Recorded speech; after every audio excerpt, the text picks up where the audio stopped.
Recording कर दी। दोस्तों नमस्ते, गुड इवनिंग सभी को।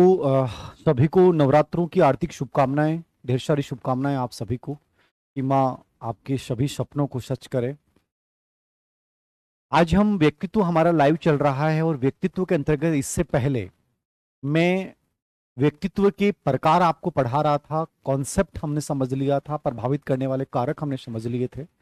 उसके बाद प्रकार हम पढ़ रहे थे जिसमें शारीरिक दृष्टिकोण, क्रिश्मर सेल्डन, हिपोक्रेटस, त्रिगुण दृष्टिकोण, अपना चरक संहिता का वात पित्त कफ त्रिदोष के आधार पे, और स्प्रिंगर का समाजशास्त्रीय आधार पे वर्गीकरण।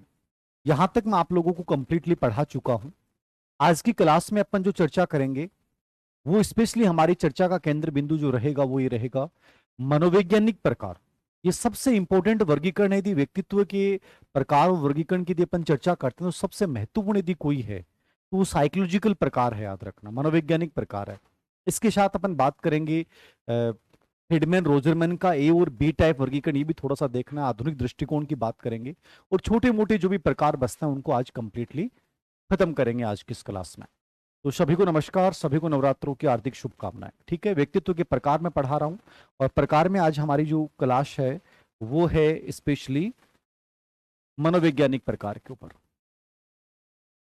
मनोवैज्ञानिक प्रकार, साइकोलॉजिकल प्रकार हमें समझना है।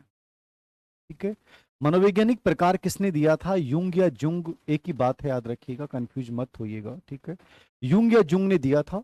1923 में इनका ये वर्गीकरण माना जाता है और इनकी किताब का नाम भी मनोवैज्ञानिक प्रकार था, साइकोलॉजिकल टाइप्स था। यानी पुस्तक का नाम भी मनोवैज्ञानिक प्रकार है, वर्गीकरण भी मनोवैज्ञानिक प्रकार है। किसने किया? युंग या जुंग ने किया। और ये इन्होंने जो प्रकार बताए थे वो दो बताए थे। एक व्यक्तित्व की अनुसूची है MBTI, MBTI, Myers Briggs test indicator, type indicator. ठीक है, तो ये एमबीटीआई जो है एक व्यक्तित्व की अनुसूची है। ये जो साइकोलॉजिकल वर्गीकरण है युंग या जुंग का, वो इसी एमबीटीआई पे आधारित है। याद रखना, सबसे बड़ी बात किस पे आधारित है? ये एमबीटीआई पे आधारित है मनोवैज्ञानिक वर्गीकरण। किसका वर्गीकरण? युंग या जुंग का वर्गीकरण, एमबीटीआई वर्गीकरण मायर्स ब्रिग्स टाइप इंडिकेटर पे आधारित माना जाता है, साइकोलॉजिकल वर्गीकरण। तो एक तो ये प्रश्न याद रखना, एमबीटीआई पे आधारित व्यक्तित्व का वर्गीकरण किसने दिया था? युंग या जुंग ने। और इन्होंने दो प्रकार बताए थे, एक अंतर्मुखी, ठीक है, और एक क्या बताया था? बहिर्मुखी, इंट्रोवर्ट और एक्सट्रोवर्ट। याद रखना, ये दो प्रकार इन्होंने मुख्य रूप से बताए थे। आपके सामने कई बार प्रश्न होता है कि गुरुजी दो नहीं तीन बता रखे हैं। तीसरा जो वर्गीकरण था वो 1942 में नॉयमॉन ने बताया था। इनका जो मूल वर्गीकरण है इसमें दो ही प्रकार आते हैं पर्सनालिटी के, अंतर्मुखी बनाम बहिर्मुखी। याद रखना, ओके। यहां तक कोई दिक्कत है? यहां तक एमबीटीआई, अगर ये बुक अवनी की आ रही है ना, आईसीटी के हस्तलिखित नोट्स उपलब्ध करवाओ। ठीक है, वॉइस पीछे चल रही है। अच्छा, मनोवैज्ञानिक प्रकार युंग या जुंग ने एमबीटीआई वर्गीकरण पर आधारित है, दो प्रकार बताए थे, अंतर्मुखी बनाम बहिर्मुखी। ये पूरा आपके ढंग से समझना है। मतलब इस पे इतने प्रश्न पूछे गए हैं, अंतर्मुखी बनाम बहिर्मुखी के ऊपर बहुत ज्यादा प्रश्न पूछे गए हैं। इसको बहुत अच्छे से आपको कवर करना है, अंतर्मुखी और बहिर्मुखी क्या है, याद रखना। तो इस पे बहुत प्रश्न आ रहे हैं। तो जीके की क्लास रोज डाला करो, चलो प्रयास कर रहे हैं। बुक जबरदस्त है, बुक बहुत बढ़िया आपने। अंतर्मुखी और बहिमुखी। अब देखो, एक इजी वे में समझने का तरीका बता दूं मैं आपको, ज्यादा डिटेल में नहीं जाना। आप माइंड एक साइकोलॉजिकल इमेजिनेशन किया करो। मनोविज्ञान को याद करने का सबसे बढ़िया तरीका है इमेजिनेशन किया करो। अंतर्मुखी जो अपने आप तक सीमित रहता है, जिसको देख के कोई अनुमान नहीं लगा सके, जिसको दुनिया से कोई मतलब नहीं है, जो पढ़ाई में मस्त है, जो मानसिक क्रियाओं में बहुत अच्छा है, बोलता बहुत कम है, सामाजिक क्रियाओं में भाग लेता ही नहीं है, ठीक है, जिसको सिर्फ अपने हितों से मतलब है, बाकी किसी से मतलब नहीं है, जिसमें नेतृत्व गुण बहुत कम पाया जाता है, जो निराशावादी जल्दी हो जाता है, जो लिखने में बहुत अच्छा है, जो आध्यात्मिक और साहित्य में विश्वास रखता है, ये इंट्रोवर्ट। एक्सट्रोवर्ट मस्त रहता है, खुश रहता है, पढ़ाई में नॉर्मल है, मानसिक शक्तियां नॉर्मल हैं, ठीक है, दोस्तों के साथ पूरे दिन समय बिताता है, जिंदगी में विश्वास रखता है कि जिंदगी एक बार मिली है, ढंग से जी के जाना है, हंसता है और हंसाता है, सामाजिक इतना है कि खुद की छोड़िए लोगों के प्रोग्रामों में भी तैयार मिलता है, ठीक है, दुनिया भर के दोस्त हैं। मतलब एक अलग टाइप की पर्सनैलिटी, जिससे लोग बड़े खुश रहते हैं वो एक्सट्रोवर्ट है। इंट्रोवर्ट एक प्रकार से अपने आप तक सीमित है, जिससे बाहरी रूप से किसी से मतलब नहीं, वो इंट्रोवर्ट है। तो आप अपने परिवार में ऐसे बंदे को जब देखोगे, नोट करोगे, तो आपके माइंड में एक फिगर समझ में आ जाएगा कि इंट्रोवर्ट ये होता है और एक्सट्रोवर्ट ये होता है। ठीक है, ओके। सूचना तकनीकी और शैक्षिक परिदृश्य अलग से किताब निकाल दो सर। जरूर प्रयास कर रहे हैं इसके ऊपर भी कि अलग से किताब निकाल दें। सर सरकार गिर गई तो भर्ती पे, सरकार गिरेगी नहीं, मुझे नहीं लगता कि सरकार गिरेगी। ये बेवकूफ नहीं है विधायक, ये तो बेवकूफ बनाते हैं अपन लोगों को। ये इस्तीफा देते, इतनी इनकी हिम्मत नहीं है, अपन जरूर दे सकते हैं, इनकी हिम्मत नहीं है। ये तो बड़े अलग टाइप के लोग होते हैं, ये नहीं देंगे कहीं। नाटकबाजी चलती है यहाँ पे, सब कुछ नाटकबाज है, अवसरवादी हैं सब लोग, इसलिए मस्त रहा करो, कुछ नहीं होना। लाइब्रेरी ज्वाइन करना अच्छा रहता है। तो समझिएगा अंतर्मुखी में, अंतर्मुखी बहिर्मुखी हेडलाइन डालने एक तरफ, यूंग या जुंग ने 1923 में वर्गीकरण किया, एमबीटीआई पे आधारित है। अंतर्मुखी क्या बहिर्मुखी क्या दोनों समझिएगा। देखो अंतर्मुखी जो होता है ना वो आत्म केंद्रित होता है। अब ये साथ साथ लिखना चाहे लिख लेना, बाकी समझना चाहे समझ लेना। इसको अपने आप से मतलब है, आत्म केंद्रित है। और ये जो होगा वो लोक केंद्रित होगा। ये अपने आप से मतलब नहीं रखता है, सबसे मतलब रखता है। तो ये आत्म केंद्रित है, लोक केंद्रित है। कौन? अंतर्मुखी बहिर्मुखी। ठीक है, ये जो होता है ये बहुत कम बोलता है, मितभाषी। ठीक है ना, ये बहुत कम बोलता है, जरूरी हो गई तो ही बोलेगा, एकदम खामोश रहता है। और ये वाचाल, मतलब जस्ट अपोजिट, एक याद हो गया दूसरा अपने आप याद हो गया। ये कम बोलता है, दुनिया भर का बोलता है। इसको बोलने के लिए पुचकारना पड़ता है, बेटा नंदू बोल। और ये इतना बोलता है कि बगल वाले का, भाई सर दर्द हो रहा है यार, चुप हो जा भाई, माफ कर दे यार। लेकिन नहीं, चुप नहीं हो सकता, याद रखना। मच्छर मार देता हूं। ठीक है, समझ में आ गया यहां तक? मितभाषी, वाचाल, आत्म केंद्रित, लोक केंद्रित, अंतर्मुखी, बहिर्मुखी, यहां तक समझ में आ रहा है? ये वाचाल होता है। चौथा जो बिंदु है ये है कि ये सामाजिक बहुत एकांतवासी होता है, लिख लेना एकांतवासी। ये क्या होता है? एकांतवासी होता है। और ये जो होता है ना, वो क्या होता है कि ये सबके बीच में मिलके रहता है, अकेला रह ही नहीं सकता। ये अकेला चुपचाप बैठा रहेगा और ये सबको साथ लेके चलता है, ग्रुप में रहता है। जाएगा अकेला, 10 मिनट बाद में 5-10 अपने आप घूमने लग जाएंगे। तो ये समूह में रहता है, वो एकांतवासी है। 4 विशेषताएं होगी, आत्म केंद्रित, लोक केंद्रित, मितभाषी, वाचाल, एकांतवासी, समूह में रहता है। तीनों विशेषताएं क्लियर है? ठीक है सर, पहले की रिकॉर्डेड वीडियो देख लो, इसलिए रिकॉर्डेड वीडियो डाल रहे हैं ताकि आप पहले से देख सको, वही कंटेंट वही आएगा, टेंशन मत लो। बस लाइव में आपको फील आ जाता है कि सर लाइव देख रहे हैं। बाकी रिकॉर्डेड बहुत बढ़िया है, कोई दिक्कत नहीं, आप देख सकते हो। अगली विशेषता देखें, 4-5 नंबर पे, इंट्रोवर्ट एक्सट्रोवर्ट चल रहे हैं, अंतर्मुखी और बहिर्मुखी। ठीक है, चौथी विशेषता है सामाजिक बहुत कम होते हैं, सामाजिक होते ही नहीं है। ठीक है ना, एकदम सोशल कम होते हैं, अपने घर के प्रोग्राम में भी ढंग से भाग नहीं लेंगे, बाहर वाले तो मतलब ही नहीं है। और ये अत्यंत सामाजिक, दुनिया भर के सामाजिक हैं। घर की छोड़ो, आप पड़ोसिया के पूरे गांव में बुलाओ, नहीं ऐड हुए तो भी अगले के चले जाएंगे, भाई ये काम ऐसे कर लो। अरे तेरे को क्या मतलब है यार, तेरा घर का प्रोग्राम है क्या, फालतू में परेशान हो रहा है, लेकिन तैयार है। और ये भाई मतलब ही नहीं है, कोई मतलब नहीं। मनोविनोदी नहीं होते। क्या नहीं होते? मनोविनोद का अभाव। मनोविनोद मतलब हंसी मजाक नहीं करते लोग, गंभीर प्रवृत्ति के लोग। देख के लगा रोनो सो आवा यार, यू आदमी है किए रे, अजीब सो लगे। और ये लोग मनोविनोदी होते हैं, हर समय हंसी मजाक, रोते हुए को हंसाने की योग्यता बहिर्मुखी रखता है, और ये रोते हुए रहते हैं। इसलिए इनके मित्र क्या होते हैं? कम होते हैं, मित्र होते ही नहीं है। इनकी शक्ल देख के रोना आता है, मित्र कौन बनेगा? और इनके मित्रों की स्थिति क्या है? बहुत ज्यादा, बहुत दुनिया भर के लोग लाइन में लगे रहते हैं, भाई नंबर दे दे, हमें भी दे दे यार, हमें भी फ्रेंड लिस्ट में शामिल कर ले। और यहां सिचुएशन ये है कि कोई है ही नहीं, तो मित्र कम है, यहां बहुत ज्यादा है। ये आदर्शवादी होते हैं, एक प्रकार से आदर्शों की बात करते हैं, और ये यथार्थ की बात करते हैं। जो सच्चाई है ना उसकी बात करेंगे, याद रखना। मुंह पे बोलने वाले हैं, ये मुंह पे नहीं बोल सकते, ये मुंह पे बोलने वाले यथार्थवादी हैं। ठीक है, ये लेखन बहुत अच्छा है इनका, लेखन में अच्छे होते हैं, राइटिंग में। और ये भाषणमान स्पीच कितना है, दिवालों में लीजिए हम, कठे ही खड़े कर दो, बोलना में होशियार है एक नंबर का, बढ़िया से बढ़िया स्पीच दे देंगे। तो ये मेरी तरह होते हैं, स्पीच देने में अच्छे होते हैं। और ये लिखने में गजब होते हैं, राइटिंग ऐसे चलती है जैसे कि कोई टाइपराइटर टाइप कर रहा है। बोलने जना इनके पैर कब कब आते हैं। तो लेखन अच्छा है, भाषण अच्छा नहीं। याद करते हैं बड़े भूल जाते हैं। सुमन, मोहब्बत कर, याद करने से, किताबों से, मैटर से नहीं भूलोगे। मोहब्बत 90 साल में भी याद रहती है। जब पहली बार उस क्लास में थे, 9th क्लास में, तो आगे वाली लाइन से जस्ट पीछे वाली लाइन में बैठा करते थे।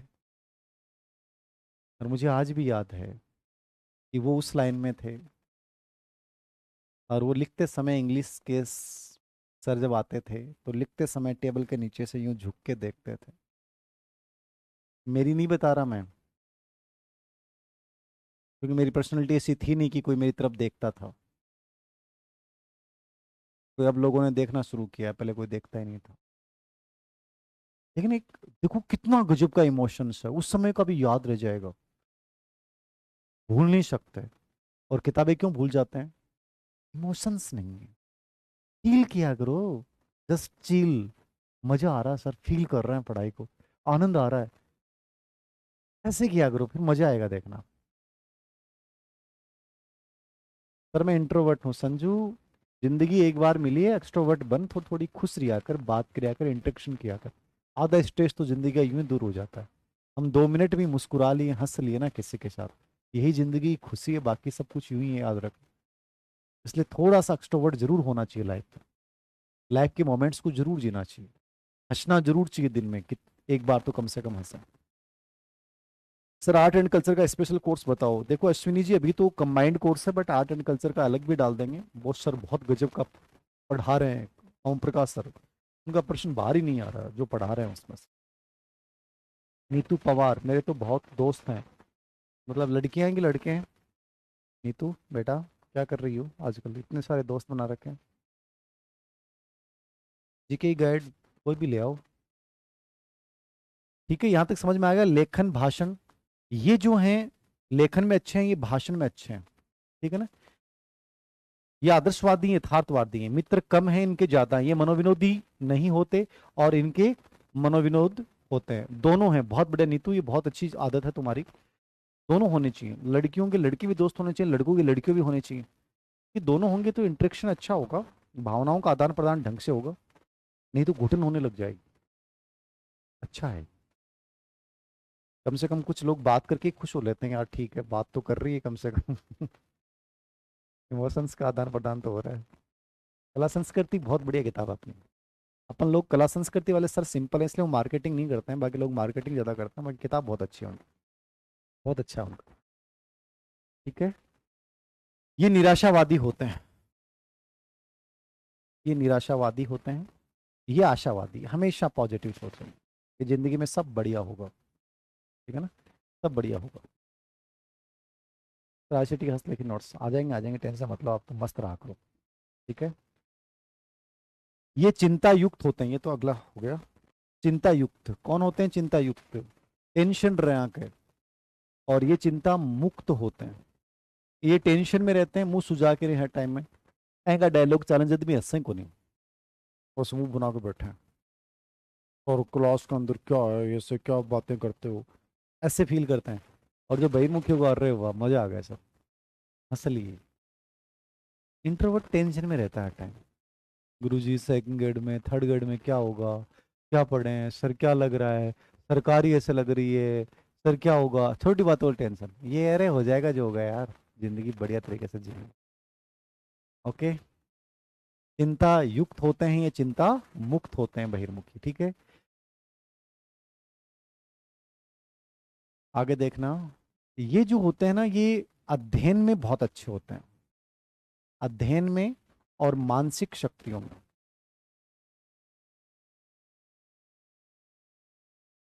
अध्ययन और मानसिक शक्ति में बहुत बढ़िया होते हैं। कौन? अंतर्मुखी। ठीक है। और बहिर्मुखी जो होते हैं अध्ययन और मानसिक शक्तियों में क्या होते हैं? सामान्य। ये क्या होते हैं? सामान्य होते हैं, नॉर्मल होते हैं। ये क्या होते हैं? सामान्य होते हैं, नॉर्मल होते हैं। और वो एकदम गजब, आईक्यू लेवल गजब का, पढ़ाई में 99, 98, 97 ये परसेंटेज रहती है। तो ये लेवल है इनका। ये बेचारे काम से काटें, क्योंकि इनका इतना हो ही नहीं सकता, ये दोस्त मेंटेन करना, समाज मेंटेन करना, हर चीज मेंटेन करना कैसे होगा, इसलिए बेचारे ये ऐसे होता है। ठीक है, ये आध्यात्मिक और साहित्य प्रधान होते हैं, आध्यात्मिक स्पिरिचुअल ज्यादा होते हैं, साहित्य लिटरेचर पढ़ना आध्यात्मिक, ये आया हुआ प्रश्न है। विचार प्रधान भी आप लिख सकते हैं, ये विचार प्रधान भी हो सकते हैं। ठीक है, तीन विचार हैं, आध्यात्मिक, साहित्य और विचार प्रधान। ये होते हैं सामाजिक और राजनीतिक प्रधान, सोशल होते हैं, राजनीतिक होते हैं, याद रखना, और कार्य प्रधान होते हैं। ये तीनों विशेषताएं याद रखना। ये आध्यात्मिक स्पिरिचुअल भगवान वगैरह से डरते, ईश्वर आत्मा, साहित्य बहुत पढ़ते हैं, विचार ये सामाजिक होते हैं, राजनीतिक विचारधारा के लोग होते हैं, विचार के स्थान पे ये कार्य प्रधान होते हैं, टास्क इनके लिए बड़ा इंपॉर्टेंट होता है। ठीक है ना सर, मैं तो अकेली तैयारी करूं, सुशीला अकेली क्यों करे, कोई ना कोई बाहली ढूंढ ले, अकेले क्यों करे, कोई ना कोई लड़की ढूंढ बढ़िया तरीके से एकदम से, मजा लिया कर थोड़ा बहुत लाइफ का, बात करेगी, इंटरेक्शन करेगी तो बढ़िया रहेगा, इससे पॉजिटिविटी फील होती है। एक अच्छे लाइफ में एक अच्छी फ्रेंड जरूर होनी चाहिए, एक अच्छा दोस्त लाइफ में जरूर होना चाहिए, जिसके साथ अपन खुल के बोल सके, खुल के बात कर सकें। ओम प्रकाश जी धन्यवाद, पुस्तक वास्तव में बहुत बढ़िया है, पुस्तक के बारे में आपका सभी का ही कमेंट्स बहुत बढ़िया है, सभी का बहुत बढ़िया है, सभी ने बहुत अच्छे से बोला है। सर गुलाब लग रहे हो पूरे आप, हमेशा गुलाब की तरह महको, वाह, गुलाब। सर राजगढ़ वालों की तरफ से नमस्ते नमस्ते। वीडियो रिकॉर्डेड रुक रुक के क्यों चलती हैं अमनदीप जी, ऐसा तो नहीं होना चाहिए, रिकॉर्डेड चलती हूँ।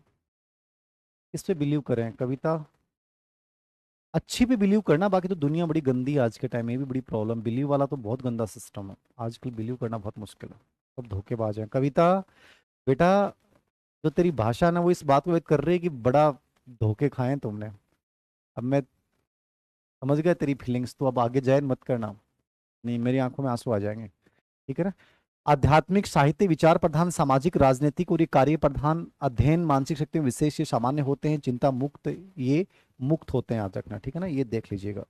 इनकी निर्णय क्षमता कमजोर होती है, किनकी निर्णय क्षमता, अंतर्मुखी की, इनका डिसीजन पावर जो होता है वो कमजोर होता है, याद रखना। इनकी निर्णय क्षमता उत्तम होती है, इनकी समायोजन शक्ति कमजोर होती है, समायोजन कमजोर, इनका समायोजन बहुत बढ़िया होता है। तो ये एक समझने वाला बिंदु है, इसको रटिएगा मत, याद रखना। ठीक है ना, इसको रटिएगा मत। साहित्य प्रधान, आध्यात्मिक, विचार प्रधान, सामाजिक, राजनीतिक और कार्य प्रधान, इनका निर्णय कमजोर है, इनका निर्णय बहुत अच्छा है, ये समायोजन एडजस्टमेंट नहीं कर पाते हैं, हर परिस्थिति में दूसरों के सामने एकदम से असहज महसूस करते हैं, ये किसी भी जगह में जाएंगे ना, ये वहां सहज महसूस कर लेंगे, एडजस्टमेंट कर लेंगे। इसलिए लेखक, वैज्ञानिक, ठीक है, दार्शनिक, ये लोग अंतर्मुखी माने जाते हैं, बहिर्मुखी में टीचर को भी माना गया है, राजनेताओं को माना गया है, टीचर, राजनेता, शिक्षक ये सब बहिर्मुखी में आ जाते हैं, याद रखना। ठीक है ना, और वो जो होते हैं वैज्ञानिक वगैरह, दार्शनिक वगैरह, ये इंट्रोवर्ट में ज्यादा आते हैं। एमपी से हैं रजनी जी, वेरी गुड, बहुत बढ़िया, एमपी से बच्चे जुड़ रहे हैं, बहुत बढ़िया।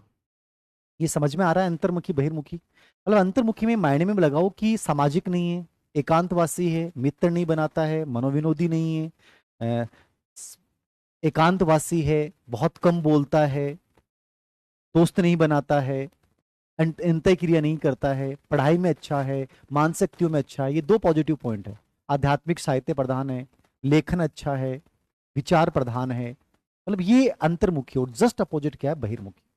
अब इन दोनों को मिला के, ठीक है, इन दोनों को मिला के क्या बन जाता है, उभयमुखी। अब उभयमुखी के कोई पर्टिकुलर विशेषता नहीं होती है कि उभयमुखी में आप क्या, कि पर्टिकुलर को विशेषता होती है, उभयमुखी में आपको इतना याद रखना है, ये बाद में 1942 में जोड़ा गया था, और उभयमुखी का मतलब ये होता है जो अंतर्मुखी और बहिर्मुखी दोनों का मिश्रण हो, कि मेरे अंदर अंतर्मुखी की विशेषताएं भी, मेरे अंदर बहिर्मुखी की विशेषताएं, तो व्यक्तित्व क्या बन जाता है, उभयमुखी।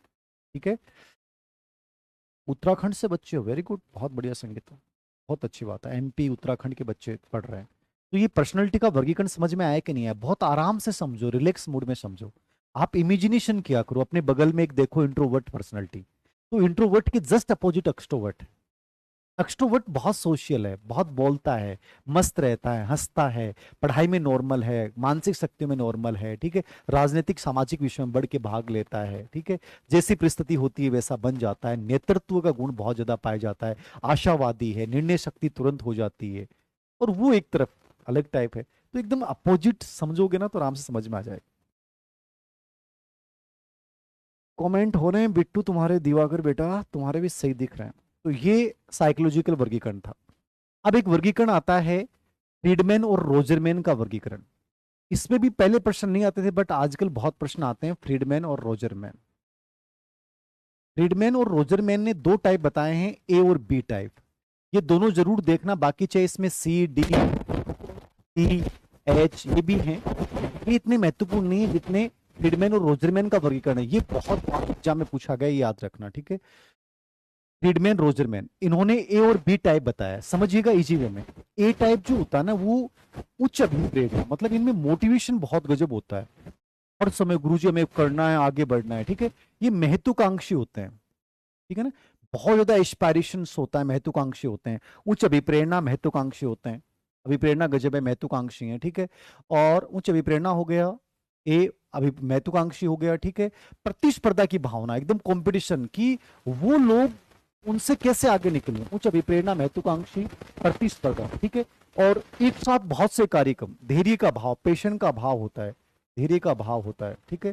कार्य की बोझ तले दबे रहते हैं कि मैं कैसे करूंगा, क्या होगा, ठीक है, बोझ दबे रहना। इसलिए बीपी और एचपी के पेशेंट, बीपी और एचपी ब्लड प्रेशर और हार्ट प्रेशर, ठीक है। तो ये ए टाइप वैसे देख रहे हैं, प्रतिस्पर्धा के हिसाब से तो बेस्ट है, मोटिवेशन बहुत गजब का है।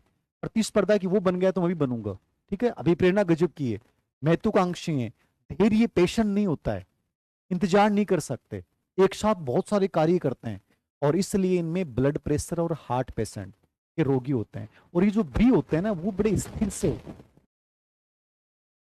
आराम पसंद, आराम कर लेंगे, एक समय एक काम, एक समय एक काम, ठीक है। तो ये थोड़ा सा इनके अपोजिट है, बी ए के अपोजिट है। ए में अभिप्रेरणा गजब की है, प्रतिस्पर्धा गजब की है, महत्वाकांक्षी बहुत गजब के हैं, लेकिन पेशेंट इंतजार नहीं कर सकते, धैर्य नहीं है, अधीर हो जाता है, उतावलापन हो जाता है। इसलिए ब्लड प्रेशर और हार्ट पेशेंट इन्हीं के रोगी होते हैं, ठीक है। और ये जो होते हैं स्टेबल होते हैं, आराम पसंद होते हैं, और एक समय एक ही काम करते हैं। वॉइस प्रॉब्लम आ रही है क्या? Hello hello hello, voice problem है सर, आवाज देखो, आवाज सही नहीं आ रही। कविता तू दिखे को नहीं है, मान ले कि बस के बात कर रही है, इतनी स्मार्ट क्यूट लाग रही है, आवाज नहीं आ रही क्या? Hello hello hello hello hello hello hello hello, आवाज आज तो रही इसमें, hello hello hello hello hello hello hello, खरखर हो रही है क्या? अच्छा, हेलो, अभी भी हो रही है क्या खरखर?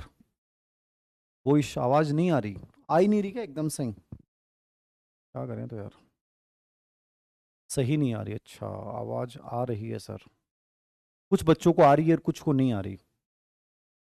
तो ये उच्च अभिप्रेरणा, महत्वाकांक्षी, प्रतिस्पर्धा, धैर्य का भाव, कार्य के बोझ तले बीपी एचपी के रोग होते हैं, स्थिर, आराम पसंद और एक समय एक ही काम करने वाले होते हैं, बी टाइप की पर्सनैलिटी। ये दोनों आपको देख के जाने, आज तक प्रश्न केवल ये आया है कि ए और बी टाइप फ्रीडमैन रोजरमैन ने दिया था, जस्ट अपोजिट है, याद रखना। बाकी जो हैं वो हैं बट इतने महत्वपूर्ण नहीं है, मतलब नॉर्मल है, याद रखना, ठीक है। ए और बी के अलावा सी टाइप दिया था मोरिश ने, बट ये मत छोड़ देना चाहिए आप, ये मोरिश ने बताया था सी टाइप, बट ये इंपॉर्टेंट नहीं है। ये जो होते हैं वो कैंसर रोग के प्रति संवेदनशील होते हैं, ये कैंसर के होने की संभावना ज्यादा होती है क्योंकि इनमें डिप्रेशन, तनाव, दुश्चिंता बहुत ज्यादा होती है, ठीक है। एक बताया डी, इनमें नॉर्मली नाम नाम देखना है, डेमोलेट, ये अवसादग्रस्त, डिप्रेशन, मतलब हर समय अलगाववादी बातें, मरने की बातें करते हैं, तो डेमोलेट डी, ठीक है। फिर एच, कोबासा, ठीक है। ये मनोवैज्ञानिक रूप से कठोर व्यक्तित्व होते हैं, वचनबद्ध लोग होते हैं, ठीक है, बड़े नियंत्रित, कंट्रोल जिनका अपने ऊपर रहता है, ठीक है, ये लोग होते हैं। एच कोबासा ने बताया, और टी फ्रैंक फार्डले, ये क्या है कि मैंने एक्स्ट्रा में करवाए हैं, आपकी इच्छा हो तो देख लेना। फ्रैंक फार्डले ये सृजनात्मक और ध्वंसात्मक दोनों होते हैं, सृजनात्मक भी होते हैं और विध्वंसात्मक भी होते हैं। देखिएगा, ये जो सी टाइप है ये मोरिस ने बताया। सी मतलब जिनको बहुत एंजाइटी रहती है, टेंशन में रहते हैं, इसलिए कैंसर के प्रति सेंसिटिव होते हैं, कैंसर जल्दी होता है इनके, ठीक है। और डी डेमोलेट, ये अवसाद डिप्रेशन ग्रस्त लोग हैं, जल्दी मरने के विचार, आत्महत्या के विचार आते हैं। एच कोबासा, ये बड़े कठोर होते हैं, वचनबद्ध लोग होते हैं, बड़े नियंत्रित होता है विचारों के ऊपर। टी फ्रैंक फार्डले, ठीक है, ने बताया था ये सृजनात्मक और विध्वंसात्मक होते हैं। क्या होते हैं? सृजनात्मक और विध्वंसात्मक। फ्लिपकार्ट पे आ रही होगी बुक, हंसराम जी चेक करें आप, ये समझ में आ गई, नॉर्मल है। सी मोरिश ने बताया कैंसर के प्रति सेंसिटिव। टी डेमोलेट ने बताया अवसादग्रस्त। एच कोबासा ने बताया कठोर वचनबद्ध नियंत्रित, मनोवैज्ञानिक रूप से बहुत स्ट्रांग होते हैं लोग, कोबासा ने जो बताया। एच साइकोलॉजिकली बड़े स्ट्रांग होते हैं। और टी फ्रैंक फार्डले सृजनात्मक और विध्वंसात्मक।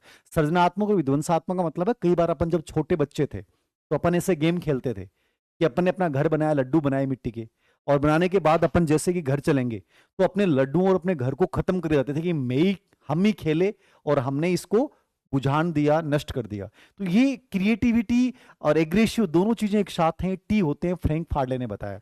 इन पे कोई प्रश्न नहीं आया चारों पे। सी मोरिस कैंसर, डी डेमोलेट डिप्रेशन अवसाद आत्महत्या की बात करने वाले, एच कोबासा कठोर वचनबद्ध नियंत्रित, और टी फ्रैंक फार्डले सृजनात्मक और विध्वंसात्मक। ये कविता दिखे है, बता, जोरदार तरीके से दिख रही है तुम, तेरी डीपी सब दिख रहे है, बहुत सुंदर सुंदर। बता खुश है ना तू? बट जी घर पे नेट कैच नहीं करता सर, क्लास टाइम चेंज करो। पूजा, क्या करें बेटा, कहाँ जाऊं, किस टाइम करूं?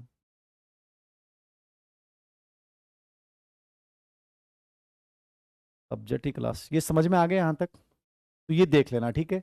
एक आधुनिक दृष्टिकोण के अनुसार व्यक्तित्व के प्रकार, इस पे कोई प्रश्न आया नहीं है बट हल्का सा देख लेना। आधुनिक दृष्टिकोण के आधार पे व्यक्तित्व का प्रकार किसने बताया है? तो आधुनिक दृष्टिकोण के आधार पे मार्गन व गिलीलैंड ने बताया है। मतलब ये सब एक्स्ट्रा में करवा रहा हूँ, जिन बच्चों के पास टाइम हो तो देख लेना, और जो बच्चे शॉर्ट एंड स्वीट पढ़ना चाहते हैं वो छोड़ देना। इन्होंने कहा था कि 3 प्रकार होते हैं: भावुक व्यक्तित्व, कर्मशील व्यक्तित्व और विचारशील व्यक्तित्व, ठीक है। ये आधुनिक दृष्टिकोण के आधार पर व्यक्तित्व वर्गीकरण किया था मार्गन व गिलीलैंड ने। इन्होंने कहा 3 प्रकार व्यक्तित्व होते हैं: भावुक इमोशनल, जो दिल की सुनते हैं, मेरे जैसे, प्रसन्नचित आ गए, उदासीन रहने वाले आ गए, चिड़चिड़े आ गए, अस्थिर आ गए, ये चारों लोग इसमें आएंगे। ये होते हैं कर्मशील, जो कलाकार होते हैं, खिलाड़ी होते हैं, जो हर समय कार्य में रत रहते हैं, कार्यरत, कलाकार, खिलाड़ी, ये सब जो होते हैं वो कर्मशील में आते हैं। और जो विचारशील होते हैं ना, वो दिमाग की सुनते हैं। किसी सुनते हैं? दिमाग की, ठीक है। ये किसी सुनते हैं? भावुक, दिल। इसलिए इनके साथ ज्यादा गलत होता है, इनके साथ ज्यादा गलत होता है। हेमेंद्र कौर, तुम भी दिख रही हो हेमेंद्र, तुम्हारी डीपी नहीं दिख रही है, तुम्हारे नाम नाम दिख रहे हैं मेरे को।